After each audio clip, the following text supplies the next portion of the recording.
नमस्कार जय जगन्नाथ दर्शक बंधु शुभ सकाळ। आज हूँ जनवरी मास 21 तारिख बुधवार। आज मुझे ओडिशा तथा देश विदेशर 20टी बछा बछा गुरुत्वपूर्ण खबर नहीं कर आसी। तेणु खबर जाना पूर्व भिडियो गोटे लाइक कर चैनल को सब्सक्राइब कर दिंतु और नोटिफिकेशन को ऑल कर रखु। यही गुरुत्वपूर्ण वीडियो सर्वप्रथम जानीपारे। तेणु भिडियो को शेष पर्यंत देखु। ता सहित आपड़ ए न्यूज कौ जिले देखुं आमको तले कमेंट मध्यम जनातु। चलन दर्शक बंधु प्रथम खबर पर नजर पकाइबा। सुभद्रा किस्तिर तारीख आसला एथर मिल 10,000। जनवरी 18 तारिख नुहे 22 मिल सुभद्रा टंका एने सूचना देते उपमुख्यमंत्री प्रभाती परिड़ा।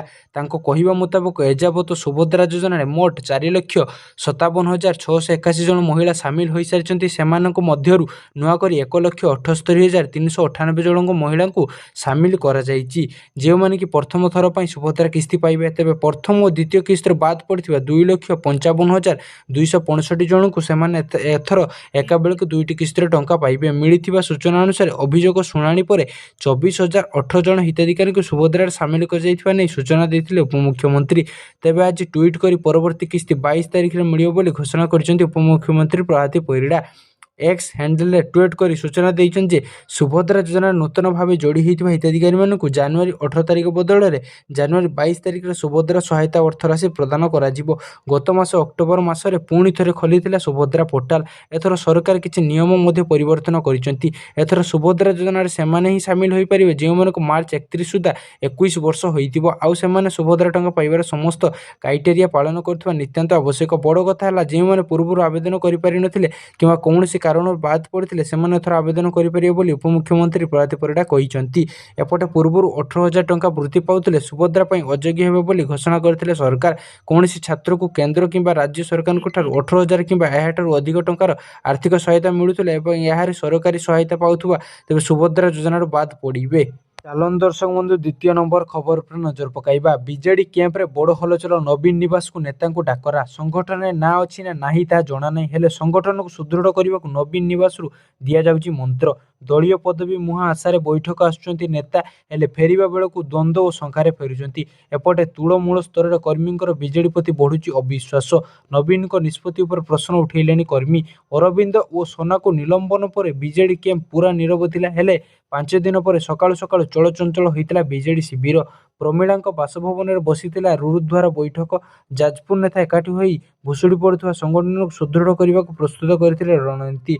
बैठकर किसी समय पर नवीन निवास नेता जाइला फोन कॉल। वरिष्ठ नेता चली घंटा घंटा आलोचना। यह पूर्व बीजेडी विधायकों को डाकी संगठन को सुदृढ़ करने को मंत्र देते नवीन हेले शीर्ष संगठन क्या आग को चलो तापर एजाए परदा हटिनी। गत एप्रिल 19 बीजेडी सभापति भाव पुणी थे सर्वसम्मत निर्वाचित होते नवीन पट्टनायक हेले एवं जाए अधपंतरिया टीम को नहीं चली। दलर राज्य कार्यकारिणी और राज्य परिषद तालिका को एजाए प्रकाश करना। बीजेडी सुप्रीमो तालिका क्या ना अच्छी ता क्या जना नहीं। एभली स्थिति आलोचना को आसुवा नेता संख्यार पदवी मिली ना नहीं नेता को एभली प्रश्न नवीन निवास नीरव। तेणु बिना पदवी संगठन कथा बुझा बीजेडी तुंग नेता डाक टेकुथिबा चर्चा। चलन दर्शक बंधु तृतीय नंबर खबर पर नजर पकाइबा। अष्टम वेतन कमिशन लागू होगा पर पीओन टू आईएएस ऑफिसर जाए केते बढ़िबो वेतन देखंतु पूरा हिसाब रे। अष्टम वेतन कमिशन संपर्क में सरकारी स्तर में आलोचना चली। जदिओ सरकार एपर्यंत आनुष्ठानिक भाव में यार स्थिति घोषणा करना कि फिटमेट फैक्टर को धार्य करना। विशेषज्ञों मतामत अतीतर धारा आधार में आईएएस अधिकारी दरमा वृद्धि एक आनुमानिक रूपरेखा प्रस्तुत कर साधारणतः प्रति 10 वर्ष एक नुआ वेतन कमिशन लागू कराए। 2016 सप्तम वेतन कमिशन लागू होता। तेणु 2024 जनवरी 1 अष्टम वेतन कमिशन कार्यकारी होबार आशा करा जाउची। आसंतु जानिबा कहार केते टंका वृद्धि पाई पाओ। डॉक्टर मनोजीत पटेल व्याख्या करिसें फिटमेट फैक्टर होउचे एक गुणक जहाँ मौलिक दरमा निर्णय करने वर्तमान मौलिक दरमा गुणन करने को व्यवहृत हुए। फिटमेट फैक्टर जिते अधिक हम दरमा पेंशन सेते अधिक हम। फिटमेट फैक्टर किपरि काम करे ना यहाँ गणना माध्यम बुझंतु। जदि जड़े कर्मचारी वर्तमान मूल दरमा 18,000 टंका या फिटमेट फैक्टर 2.64 स्थिर होइछि तेबे 34,500 इंटू 2.64 अर्थात 43,456। यार अर्थ होउछि मूल दरमा सीधा सड़क 43,456 को वृद्धि पाइब। डॉक्टर मनजीत पटेल अनुसार एथर 3टी फिटमेट फैक्टर मध्य गोटे प्रयोग हो पारे 2, 13, 2, 64 एवं 2 80 2.13 ফিটমেন্ট ফ্যাক্টর অর্থ না লাভ না ক্ষতি পরিস্থিতি 2.64 সর্বনিম্ন ফেয়ার ফিটমেন্ট ফ্যাক্টর ভাବରେ বিবেচনা କରାଯାଏ। ଚାଲନ୍ତୁ ଦର୍ଶକ ବନ୍ଧୁ ଚତୁର୍ଥ ନମ୍ବର ଖବର ଉପରେ ନଜର ପକାଇବା। ଟ୍ରମ୍ପଙ୍କ ଗୋଟିଏ ଧମ 3 ଲକ୍ଷ ପାର ହେଲା ରୂପା କିଲୋ ପ୍ରତି ଦର। ଦିନକୁ ଦିନ ମହଙ୍ଗା ହେବାରେ ଲାଗିଛି ରୂପା ଦର। ବଢୁଥିବା ଦରକୁ ଦେଖି ଗ୍ରାହକମାନେ ବି ନିବେଶ ଗ୍ରାହକ ପ୍ରକାଶ କରୁଥିବାର ଦେଖିବାକୁ ମିଳୁଛି। ଆଜି ଜାନୁଆରୀ 20 2024 ରୂପା ଭିତ୍ତିକ ଏକ୍ସଚେଞ୍ଜ ଟ୍ରାଏଡ୍ ଫଣ୍ଡ ବା ସିଲଭର ଇଟିଏମ୍ ସର୍ବୋଚ୍ଚ ସ୍ତରରେ ପହଞ୍ଚିଛି। ମଲ୍ଟି କମୋଡିଟି ଏକ୍ସଚେଞ୍ଜ ବାରରେ ମାର୍ଚ୍ଚ ମାସରେ ରୂପା ଫର୍କ୍ୟୁସ୍ କିଲୋଗ୍ରାମ ପିଛା 3,18,000 ଅତିକ୍ରମ କରିଛି। ବିଶ୍ୱ ଉତ୍ତେଜନା ଏବଂ ଆର୍ଥିକ ଅନିଶ୍ଚିତତା ମଧ୍ୟରେ ରୂପା ଚମକୁଛି। ଆନ୍ତର୍ଜାତୀୟ ବଜାରରେ ରୂପା 94.72 ରେକର୍ଡ ସର୍ବୋଚ୍ଚ ସ୍ତରରେ ପହଞ୍ଚିଛି। ରୂପା ମୂଲ୍ୟରେ ଏହି ହଠାତ୍ ବୃଦ୍ଧି ପଛରେ ଭୂ ରାଜନୈତିକ ଉତ୍ତେଜନା ମୁଖ୍ୟ କାରଣ। ସୋମବାର ଟ୍ରମ୍ପ ଗ୍ରୀନଲ୍ୟାଣ୍ଡକୁ ମିଶାଇବା ପାଇଁ ସାମରିକ ଶକ୍ତିର ସମ୍ଭାବ୍ୟ ବ୍ୟବହାର କରିବାକୁ ଇଙ୍ଗିତ ହେବା ପରେ ରୂପା ଏବଂ ସୁନାର ଚାହିଦା ଶୀର୍ଷରେ ପହଞ୍ଚିଛି।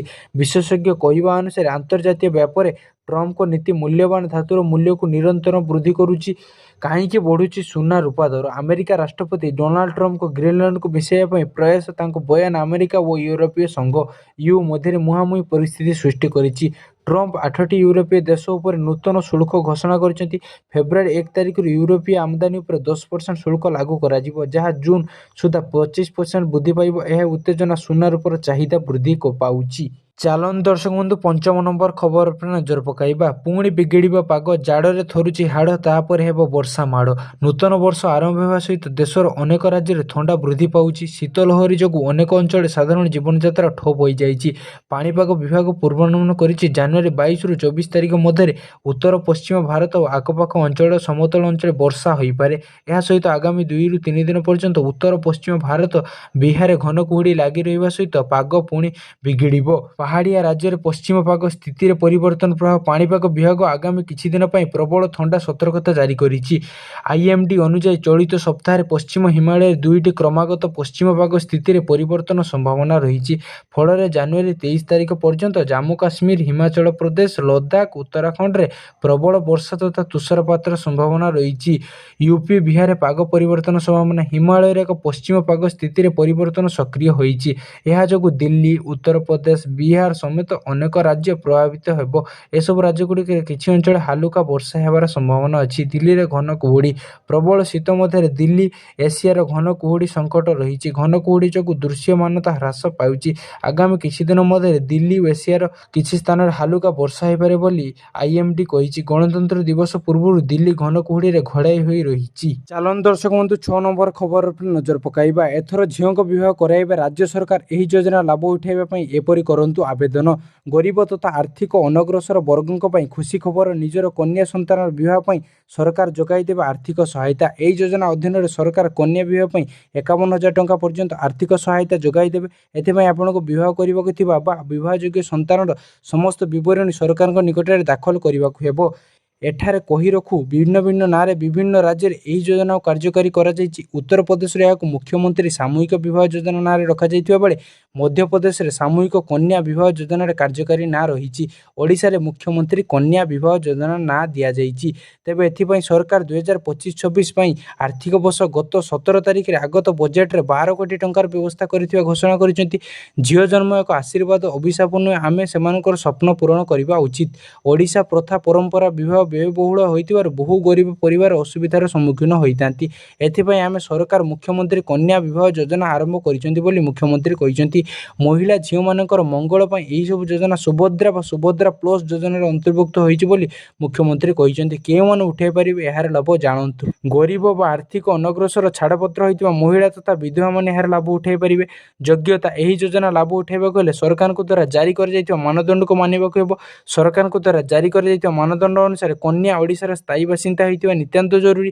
ବିବାହ କରିବାକୁ ଥିବା ମହିଳା ଯୁବତୀ 18 ବର୍ଷରୁ ଅଧିକ, 35 ବର୍ଷରୁ କମ୍ ହୋଇଥିବା ଜରୁରୀ। ସେହିପରି ପରିବାର ଆର୍ଥିକ ଦୁର୍ବଳ, ବିପିଏଲ୍, ସାମଗ୍ରିକ ପୋର୍ଟାଲ ପଞ୍ଜୀକୃତ ହୋଇଥିବା ଆବଶ୍ୟକ। ଆବେଦନ ମଧ୍ୟ ପଞ୍ଜୀକୃତ ହୋଇଥିବା ଆବଶ୍ୟକ। କ'ଣ ମିଳିବ ଲାଭ? ନା ଏହି ଯୋଜନାରେ ବିଭିନ୍ନ ରାଜ୍ୟର ସରକାର ବିଭିନ୍ନ ସରକାର ଆର୍ଥିକ ସହାୟତା ଯୋଗାଇ ଦେଉଛନ୍ତି। ତେବେ ଓଡ଼ିଶାରେ ବିବାହ ପାଇଁ 51,000 ଟଙ୍କା ପର୍ଯ୍ୟନ୍ତ ଆର୍ଥିକ ସହାୟତା ରାଶି ଯୋଗାଇ ଦେବେ ସରକାର। ଏଥିମଧ୍ୟରୁ 35,000 ଟଙ୍କା କନ୍ୟାଙ୍କ ଆକାଉଣ୍ଟରେ ସିଧାସଳଖ ଜମା କରିଦିଆଯିବ। ଏହା ବ୍ୟତୀତ 10,000 ଟଙ୍କାର ଉପହାର ସ୍ୱରୂପ ପ୍ରଦାନ କରାଯାଇଥିବା ବେଳେ 6,000 ଟଙ୍କା ପର୍ଯ୍ୟନ୍ତ ବିବାହ ସମ୍ପର୍କିତ ସାମଗ୍ରୀ କିଣିବାକୁ ପ୍ରଦାନ କରାଯିବ ବୋଲି ସୂଚନା କରିଛନ୍ତି। କିପରି କରିବେ ଆବେଦନ ଜାଣନ୍ତୁ। ଏହି ଯୋଜନା ଲାଭ ଉଠାଇବାକୁ ହେଲେ ଆପଣଙ୍କୁ ଗ୍ରାମ ପଞ୍ଚାୟତ ବା ପଞ୍ଚାୟତ କାର୍ଯ୍ୟାଳୟ କିମ୍ବା ନଗର ନିଗମ କାର୍ଯ୍ୟାଳୟକୁ ଆବେଦନ କରିପାରିବେ। ସେହିପରି ଅନଲାଇନ୍ ମାଧ୍ୟମରେ ମଧ୍ୟ ଆପଣମାନେ ଆବେଦନ କରିପାରିବେ। ଏଥିପାଇଁ ଆପଣଙ୍କୁ ଆବେଦନ କରିବାକୁ ହେଲେ କେଉଁ ସବୁ ଡକୁମେଣ୍ଟ ଆବଶ୍ୟକ ଜାଣି ରଖନ୍ତୁ। ବାପା ମାଆଙ୍କ ଆଧାର କାର୍ଡ଼, ଜନ୍ମଗତ ପ୍ରମାଣପତ୍ର, ପରିବାରର ଆୟର ପ୍ରମାଣପତ୍ର, ପରିଚୟ ପତ୍ର, ବ୍ୟାଙ୍କ ପାସବୁକ୍ ସାଇଜ୍ ଫଟୋ ସହିତ ଆପଣ ଏହି ଯୋଜନା ଲାଭ ଉଠାଇବାକୁ ଆବେଦନ କରିପାରିବେ। ଚାଲନ୍ତୁ ଦର୍ଶକ ବନ୍ଧୁ ସପ୍ତମ ନମ୍ବର ଖବର ଉପରେ ନଜର ପକାଇବା। ଏପ୍ରିଲ 16ରୁ ଓଡ଼ିଶାରେ ଜନଗଣନା ନିଯୁକ୍ତି ହେବେ ଲକ୍ଷରୁ ଅଧିକ ଅଧିକାରୀ। ଏପ୍ରିଲ 16ରୁ ଓଡ଼ିଶାରେ ପ୍ରଥମ ପର୍ଯ୍ୟାୟ ଜନଗଣନା। ଏପ୍ରିଲ 16ରୁ ମେ 15 ଯାଏ ଚାଲିବ ଜନଗଣନା। 30 ଦିନ ଧରି ପ୍ରଥମ ପର୍ଯ୍ୟାୟରେ ଘର ଜନଗଣନା କରାଯିବ। ରାଜସ୍ୱ ବିପର୍ଯ୍ୟୟ ପ୍ରଶାସନ ବିଭାଗ ପକ୍ଷରୁ ଏନେଇ ବିଜ୍ଞପ୍ତି ପ୍ରକାଶ କରାଯାଇଛି। ପ୍ରଥମ ପର୍ଯ୍ୟାୟରେ ଘର ଓ ଆବାସ ପତ୍ର ଗଣନା ହେବ। ଦ୍ୱିତୀୟ ପର୍ଯ୍ୟାୟରେ ଘରକୁ ଘର ହେବ ଜନଗଣନା। ନିଯୁକ୍ତି ହେବେ ଲକ୍ଷାଧିକ ଜନଗଣନା ଅଧିକାରୀ। ଏହା ପୂର୍ବରୁ ସବୁ ଜିଲ୍ଲାପାଳଙ୍କ ସହ ଆଲୋଚନା କରିଛନ୍ତି ଉନ୍ନୟନ କମିଶନର। ଲୋକସେବା ଭବନରେ ଉନ୍ନୟନ କମିଶନରଙ୍କ ଅଧ୍ୟକ୍ଷତାରେ ରାଜ୍ୟସ୍ତରୀୟ ଜନଗଣନା ସମନ୍ୱୟ କମିଟି ବୈଠକରେ ତାରିଖ ଧାର୍ଯ୍ୟ ହୋଇଥିଲା। ରାଜ୍ୟରେ ଜନଗଣନା ପାଇଁ 6 ମାସ ଧରି ପ୍ରସ୍ତୁତି ଚାଲିଥିଲା। ଭୁବନେଶ୍ୱର, କଟକରେ ପ୍ରି ଟେଷ୍ଟ ସରିଛି। ଆସନ୍ତା 3 ମାସ ଧରି ଜନଗଣନା ଅଧିକାରୀଙ୍କୁ ଦିଆଯିବ ଟ୍ରେନିଂ। 200 ଘର ପାଇଁ ଜଣେ ଜନଗଣନା ଅଧିକାରୀ ନିଯୁକ୍ତି ହେବେ। 6 ଜଣ ଅଧିକାରୀଙ୍କ ପାଇଁ ଜଣେ ସୁପରଭାଇଜର ନିଯୁକ୍ତି ହେବେ। ପ୍ରାୟ ଲକ୍ଷେ ଜନଗଣନା ଅଧିକାରୀ ନିଯୁକ୍ତି କରାଯିବ। ଜଣେ ଜନଗଣନା ଅଧିକାରୀଙ୍କୁ 25,000 ଆର୍ଥିକ ପ୍ରୋତ୍ସାହନ ଦିଆଯିବ। ଏପ୍ରିଲ 16ରୁ ମେ 15 ଭିତରେ ପ୍ରଥମ ଫେଜରେ ଘର ମାର୍କ ହେବ ଓ 2027 ଫେବୃଆରୀରୁ ଦ୍ୱିତୀୟ ପର୍ଯ୍ୟାୟରେ ଜନଗଣନା ହେବ।